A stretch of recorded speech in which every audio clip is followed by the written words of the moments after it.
Right, Scouts, we are going to make pizza tonight. So first of all, we're going to go through the equipment. So we're going to start off with our mixing bowl, okay? And I've got my mixing spoon. I have my rolling pin. If you don't have a rolling pin, that's okay. If you've got anything else around the house that's cylindrical that you can use to roll out the dough, that will do. And then finally, I've got my baking tray, nice flat baking tray. If you don't have one like that, we can help you a bit later to make one out of the tin foil. Okay, so that's the main equipment. Let's have a look at the ingredients. So if we come over here, we've got a pack of our pizza base mix. Now I know that some of you may be doing it with flour and yeast and baking powder and some other bits, and that's fine. We'll talk you through that. And some of you may have some bread, or you may actually have a pizza base that you're using. So that's fine, whatever you've got, you just need to make sure you look at the recipe and you have the ingredients that you need to make the dough while we're doing it together. I've got my warm water, I've already measured it out, okay? I've got some tomato-based sauce. You can also have your tomato puree, either is absolutely fine. We're going to spread that as our base.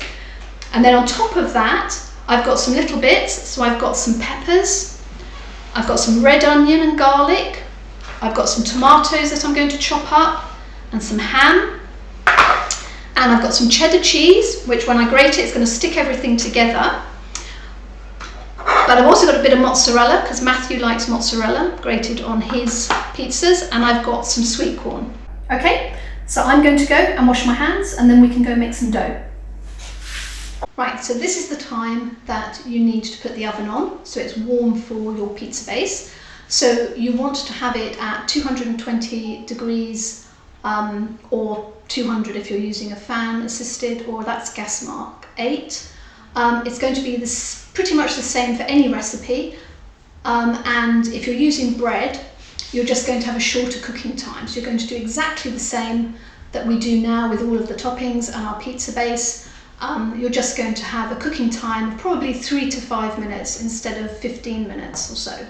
Okay, so I've got my clean hands, got my hair tied back, and I've rolled up my sleeves. So we're going to start with making the dough. So the first thing you want to do is you want to get your dry ingredients together. Now I'm using a pre-prepared pizza base mix, okay, and so that's already got the yeast and the salt and the flour all mixed up already. If you're using other ingredients, then have a look at your recipe, and you want to use the flour now and the yeast and the salt. And if you're not using yeast, you're going to be using baking powder or bicarbonate soda. So what we're going to do is we want to put the dry ingredients into your mixing bowl. Okay, so that's what I'm going to do now. And if you don't need to make any dough because you're using bread or you've got a pizza base, this won't take very long, so just give us a couple of minutes and then we'll get on to the toppings.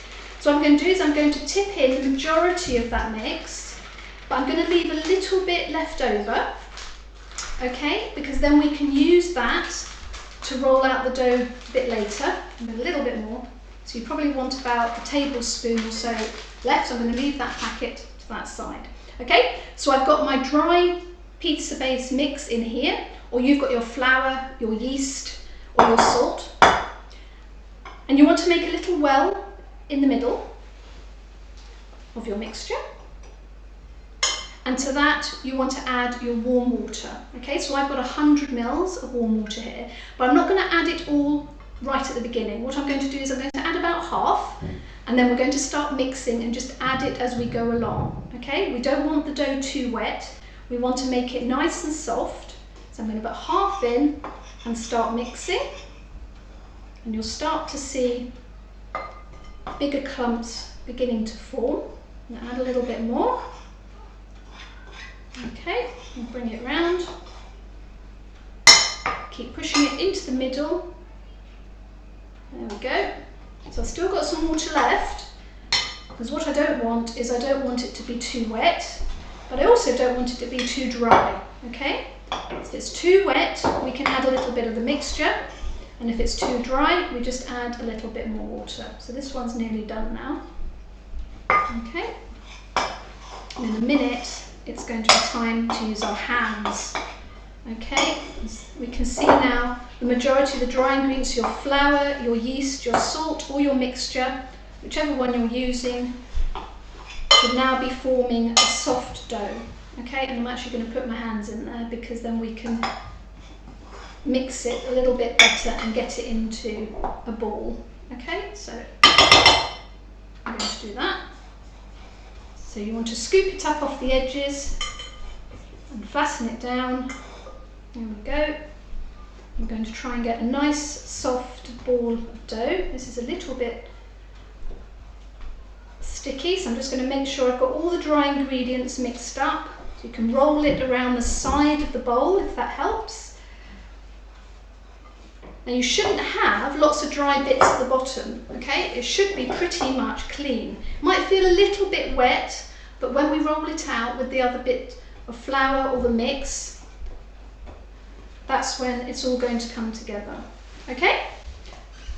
So that's your ball of dough, and now we're ready to actually roll that out, okay? Now the yeast in the mix, or if you've added the yeast, is going to start working once we rolled it out. So what we're going to do is we're going to just pop some of that mixture onto our work surface or onto a board, whichever you're working on.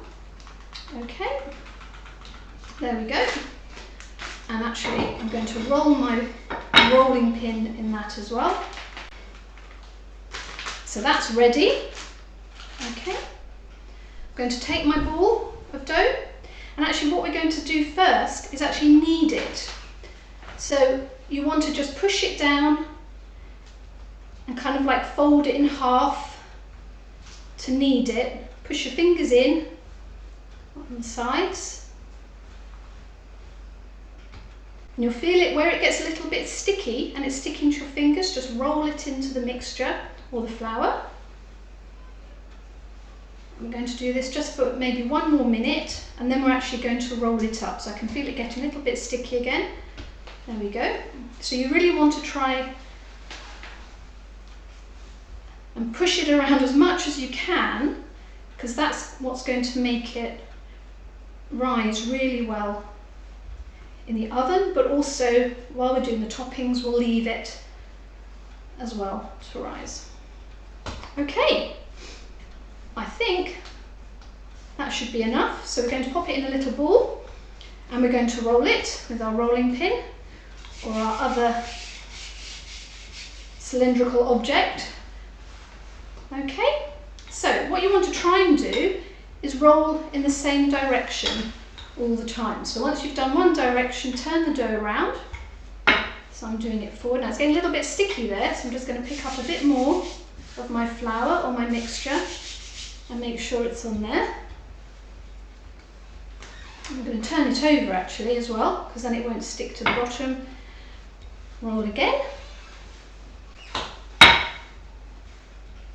Roll again. Turn it over. I think a couple more rolls and I think this will be good to go. We'll get to a point where we're going to lose that circle shape if you roll it too much. So I think that's about right. If you think of a £1 coin, that's normally about the depth that you want all the way around. Now when Matthew makes pizza, he stretches it a lot and tries to put it into nice shapes and pretend he works in a pizza place, but I think that's just fine. Okay, so we're going to put that on our baking tray. There we go.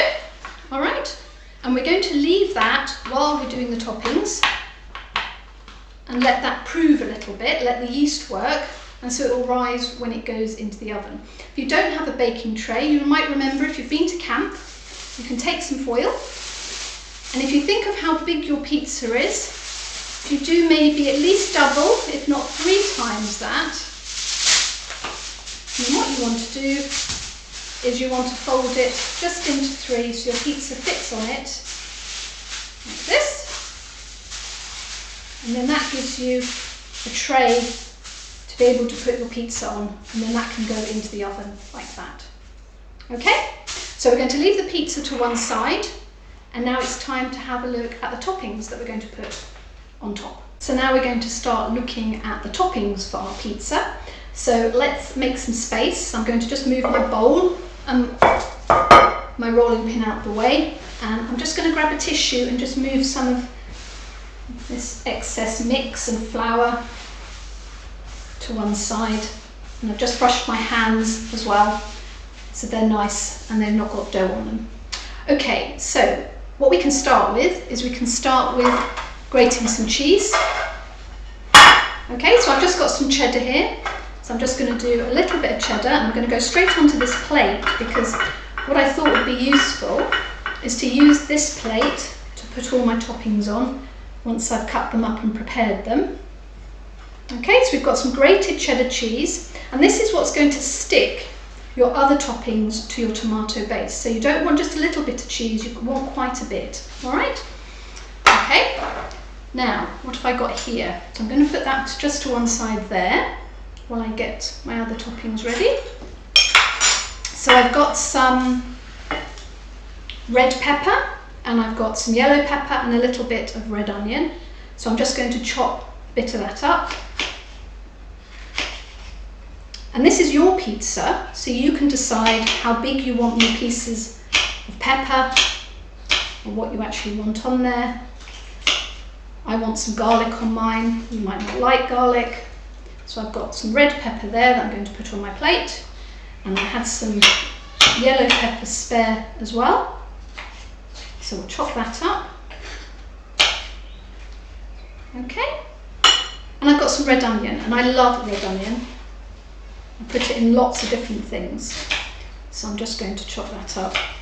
And I'm making it quite chunky, not doing it too small, because I like it when it's on the pizza to be able to actually taste it when I bite into it. I've got some garlic, because I love garlic. So I'm just going to peel just one piece of garlic, take the ends off, and that normally helps get the skin off. Okay? And I'm actually not going to crush it, I'm actually going to slice it, because I just want to sprinkle it on top of my pizza. Okay, so I'm just going to, one bit there, put that on. Okay, what else do we have? I've got some fresh tomatoes, some little ones, cherry tomatoes. So again, I'm just actually going to cut those into 4, and I can sprinkle those on. I know I've got tomato sauce already on there, but I do like fresh tomato. So let's just do 4 of those. There we go. All right, I've got my sweet corn that I'm going to sprinkle on. I've also got some ham. So I'm just going to take one little bit of ham. And some come out. There we go. And I'm just actually going to slice that into long strips this way. And then I'm going to just do that. So I've got little squares of ham that I can then just again, ooh, got some garlic in there, I can sprinkle on top of my pizza as well. So the last thing is some mozzarella, because I'm sure Matthew will try and taste my pizza. So I'm just going to cut a little bit of mozzarella off there, and I'm just going to make some little pieces that again I can just scatter on the top, and I think that's more than enough. And anything I have left over I can use to make the next pizza. There we go. Okay, right, so once you've got your plate of toppings ready, then you can start thinking about actually putting the tomato base on top of your dough. So your dough would have had some time to prove or to rise a little bit, but it will also rise in the oven as well. Okay, I'm just going to move this to one side. I don't want to forget my sweet corn, because I like my sweet corn. Okay, and we're going to get our baking tray back. I'm just going to swap over like that. So now I've got my nice base there. All right, so now what I want to do, so if you're using tomato puree, you want to squeeze it right down to the lid as much as you can, and then you're going to put it right in the middle and just do a big blob that we're then going to spread around. I'm going to use some tomato-based sauce. Okay, and I'm just going to take a couple of spoons to start with, and I'm just going to start spreading it out towards the edges of my pizza base. I'm not going to go right to the edge, I want to leave a little bit of a rim. Okay, because then it won't burn. Alright, so there's that there. Okay, now I'm not going to put the cheese on till right at the end, and the reason I'm not going to do that is I find if I put the cheese on at the end, then it will stick all the other ingredients together. Okay, so this is where you can start designing your pizza. You can decide which toppings are going on where. You can decorate it, so I'm just going to do patterns going around. So I'll take my ham. I'm just going to put my ham there.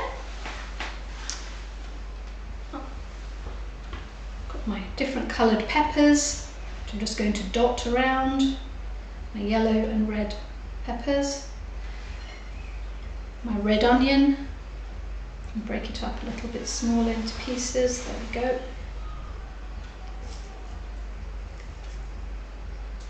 Some of that, and some tomato. My garlic. So you want to spread it around so you're not going to bite into one whole mouthful of onion or garlic or tomato. You've got a mix all the way around, and then some mozzarella, which will also help bind all my toppings together on the dough. Okay, and then finally your grated cheese, and you want to scatter that quite generously over all of your toppings. Try not to get any on the baking tray. It's always hard to clean the baking tray when you've got melted cheese on it.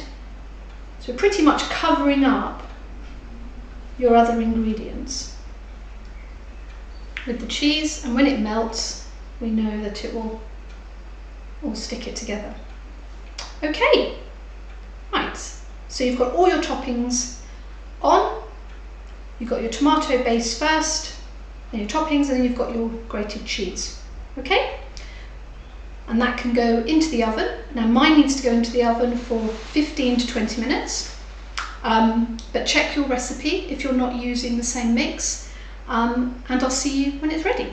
So my pizza's been in the oven for about 15 minutes now. I've just taken a little peek, and the cheese is all melted and the base is golden and looking crispy. So I'm actually going to take it out of the oven now. I've got a spatula to take it off the baking tray, and I've got somewhere to put it. So I'm going to carefully open the oven and take out my pizza here. I'm just going to go around the edges and hopefully it won't stick. There we go.